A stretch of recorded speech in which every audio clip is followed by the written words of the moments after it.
सोलापूर महापालिकेच्या बैठकीत पाणीपुरवठा योजनेचा खर्च 1550 कोटींवर गेल्याचं स्पष्ट करण्यात आलं, तर सोलर वापरावर भर देण्याचा निर्णय घेण्यात आला।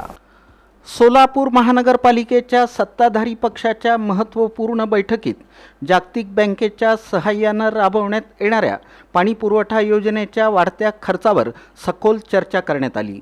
सुरुवातीला सुमारे 892 कोटींची असलेली ही योजना टप्प्याटप्प्याने वाढत 1400 कोटींवर गेली होती। मात्र आता ती 1550 कोटी रुपयांपर्यंत पोहोचल्याचं बैठकीत स्पष्ट करण्यात आलं। शहरातील वाढती पाणी टंचाई आणि भविष्यातील गरज लक्षात घेता ही योजना अत्यंत महत्त्वाची मानली जात आहे।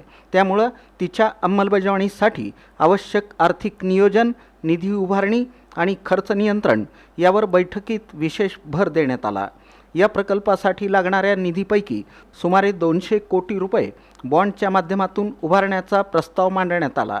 महापालिकेची सध्याची आर्थिक परिस्थिती पाहता बाजारातून निधी उभारणं हा व्यवहार्य पर्याय असल्याचं मत अनेकांनी व्यक्त केलं।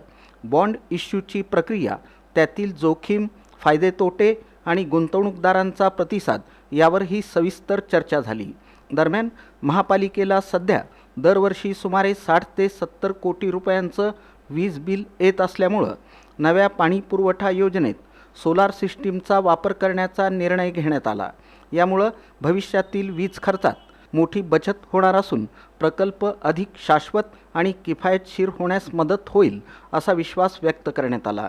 बैठकीला महापौर विनायक कोंड्याल, सभागृह नेते नरेंद्र काळे, स्थायी समिती सभापती रणजिता चाकोते, भाजपच्या शहराध्यक्षा रोहिणी तडवळकर, पालिका आयुक्त डॉक्टर सचिन ओंबासे, अतिरिक्त आयुक्त संदीप कारंजे, उपायुक्त आशिष लोकरे, नगर अभियंता सारिका अकुलवार, सार्वजनिक आरोग्य अभियंता व्यंकटेश चौबे, आरोग्य अधिकारी डॉक्टर राखी माने यांच्यासह अन्य वरिष्ठ अधिकारी आणि भाजपचे नगरसेवक उपस्थित होते।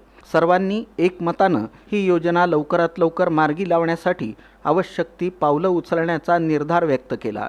तसंच बॉन्डद्वारे निधी उभारणी करताना पारदर्शकता राखणं आणि नागरिकांचा विश्वास जपणं अत्यावश्यक असल्याचंही मत बैठकीत मांडण्यात आलं।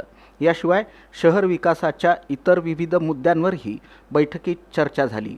एकूणच सोलापूर शहराच्या पाणी समस्येवर दीर्घकालीन तोडगा काढण्यासाठी ही योजना निर्णायक ठरणार असल्याचं स्पष्ट झालं।